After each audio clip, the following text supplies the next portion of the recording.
সকলোকে লোহৰ কৃষ্ণলৈ স্বাগতম জনাইছোঁ। আজি পঞ্চম শ্ৰেণীৰ অৰ্ধবাৰ্ষিক পৰীক্ষাৰ সংস্কৃত বিষয়ৰ কেইখনমান প্ৰশ্নপত্ৰ আগবঢ়াব বিচাৰিছোঁ। প্ৰশ্ন দুখন তোমালোকে ভাল ধৰণে চাবা, কৰিবা আৰু এনেধৰণৰ অভ্যাস কৰিলে আগন্তুক 6 মাহিলী পৰীক্ষাত অতি সহজেই প্ৰশ্নখন কৰিব পাৰিবা।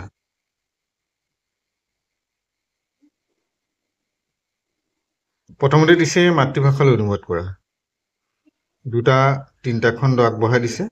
অসমীয়াত কি হ'ব লাগে দেখিব, যেনেকৈ ত্ৰিপ্ৰবাচস্য যোজনাং কৃতৱন্তঃ, তেওঁলোকে ফুৰিবলৈ যোৱাৰ পৰিকল্পনা কৰিলে। অভিভাৱকানাম অনুমতি প্ৰাপ্তৱন্তঃ, অভিভাৱকসকলৰ অনুমতি ল'লে। নূতন বস্ত্ৰাণি ধৃতৱন্তঃ, নতুন কাপোৰ পিন্ধিলে। বস্ত্ৰস্থানকং গতৱন্তঃ, বাছ আস্থানলৈ গ'ল। বছ য়ানস্য আৰোহণং কৃতৱন্তঃ, বাছ গাড়ীত উঠিলে।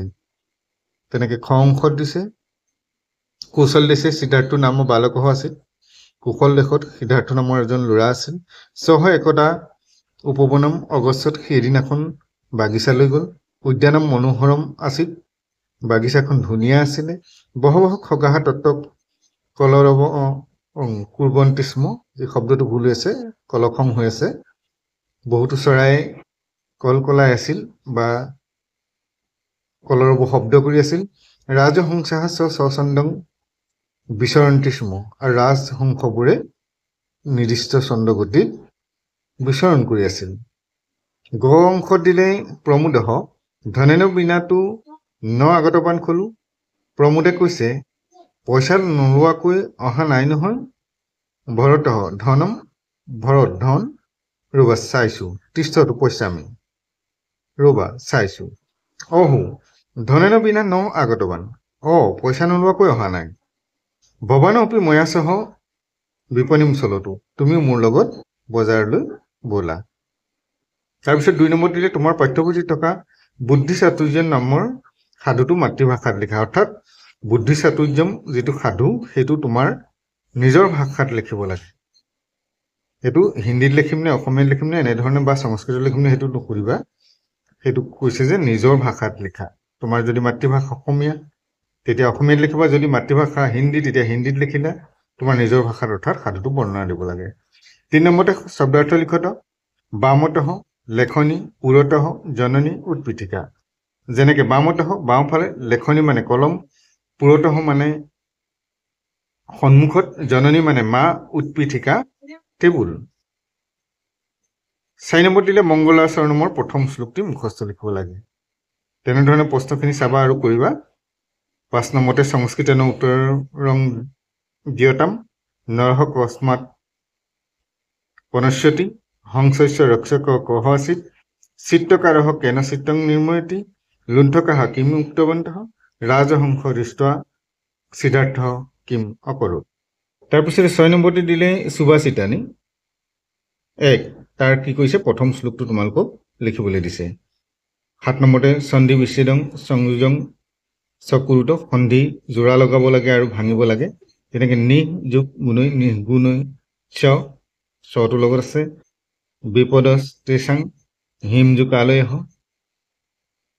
8 নম্বৰত দিলে তৃতীয় বিভক্তিৰ ৰূপে লিখত, তৃতীয় বিভক্তিৰ ৰূপত লিখিব লাগে। যেনেকৈ বাক্যম বাক্যেন, বানঃ বানেন, হস্তঃ হস্তেন, মালা মালায়াঃ, এনেধৰণে। বিপৰীত পদাৰ্থ বিপৰীতাৰ্থক প্ৰদানী লিখত বিপৰীত শব্দ লিখিব লাগে। জয়ঃ পৰাজয়ঃ, গৃহীত্বা জীৰ্ণানি হানি, এইখিনি চাবা। পদ পৰিচয় দিয়তাম আচিত বিক্ষেষু সেৱয়াহা। পদ পৰিচয় কেনেধৰণে দিয়ে, আচিত শব্দটো ধৰি লোৱা অচ ধাতুৰ পৰা আহিছে, লত লকাৰৰ প্ৰথম পুৰুষ একবচন। বিক্ষেষু সপ্তমী বিভক্তি বহুবচনত আছে, বৃক্ষ শব্দ। সেৱয়াহা শব্দৰূপং লিখত শব্দৰূপ লিখিবলৈ দিছে ৰমা অথবা তৎ পুলিংগ ভাগটো। ধাতুৰূপ লিখিবলৈ দিছে পথৰ লং লকাৰে, ক্ৰী ধাতুৰ লিট লকাৰে। সংস্কৃতেন অনুবাদং কৰোঁতে সংস্কৃতক অনুবাদ কৰিবলৈ দিলে কেইটামান, তোমাৰ নাম কি, তব নাম কিম, মই গণেশক স্মৰণ কৰোঁ, অহং গণেশং স্মৰামি, মোৰ নাম বিবেকানন্দ, মম নাম বিবেকানন্দ, সৰস্বতী বিদ্যাৰ দেৱী, সৰস্বতী বিদ্যায়াহা দেৱী অস্তি, এইজন ল'ৰা এষঃ বালকঃ। তাৰপিছতে চুতলে আৰু পাঠ পঠন 22 চনৰ প্ৰশ্নখন দিছো তেনেধৰণে তোমালোকে চাবা একেধৰণে মাতৃভাষালৈ অনুবাদ কৰা দিছে একস্মিন গ্ৰামে ত্ৰয় বালকঃ আছন এখন গাঁৱত 3জন ল'ৰা আছিল এইটো দিলে এছা উৎপীঠিকাৰ উপৰি ঘটিকা আছে এইখন টেবুলৰ ওপৰত ঘূৰি আছে এছহ বালকঃ তেনেধৰণে গটো 2 নম্বৰতে দিলে পুস্তকে স্থিতে বুদ্ধি চাতুৰ্যম আগত দিয়াটোকে দিছে আকৌ বুদ্ধি চাতুৰ্যমটো তোমাৰ নিজৰ ভাষাত লিখিব লাগে গীতামিতম ইতি পাঠস্য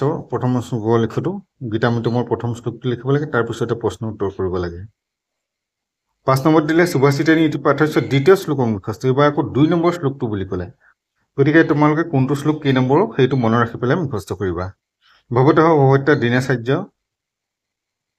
বাক্যত্ৰয়ং লিখোতো তোমাৰ দিনলিপিটো 3টা বাক্য লিখিব লাগে যেনেকৈ অহং প্ৰাতঃ পঞ্চবাদনে উত্তিষ্ঠামি সাৰ্ধ পঞ্চবাদনে দন্তদাপনং কৰ্মী এনেধৰণে তোমালোকে 3টা বাক্য বনাবা বিপৰীতাৰ্থক পদানি লিখোতে বিপৰীত শব্দ লিখিব লাগিব তৃতীয় বিভক্তি ৰূপে লিখোতে আমি আগতে দেখুৱাইছো দ্বন্দ্বঃ দ্বন্দ্বেন পুষ্পম পুষ্পেন এনেধৰণে শব্দাৰ্থ লিখিব লাগে উপনেত্তম চশমা আপনিকঃ দোকানী পাদৰক্ষা চেণ্ডেল বুলি কোৱা হৈছে যাক স্পন বুলি কৈছে সন্ধি ভাঙা আৰু জোৰা লগাব লাগে খালী ঠাই পূৰ কৰিব লাগে শব্দৰ ৰূপ আকৌ ৰমা অথবা তৎখন লিখিবলৈ আহিছে পুলিংগত তদৰ লিখিব লাগিব ধাতুৰ দিলে পদ ধাতুৰ লত লকাৰ ক্ৰি ধাতুৰ লিট লকাৰ তাৰপিছতে আহিলে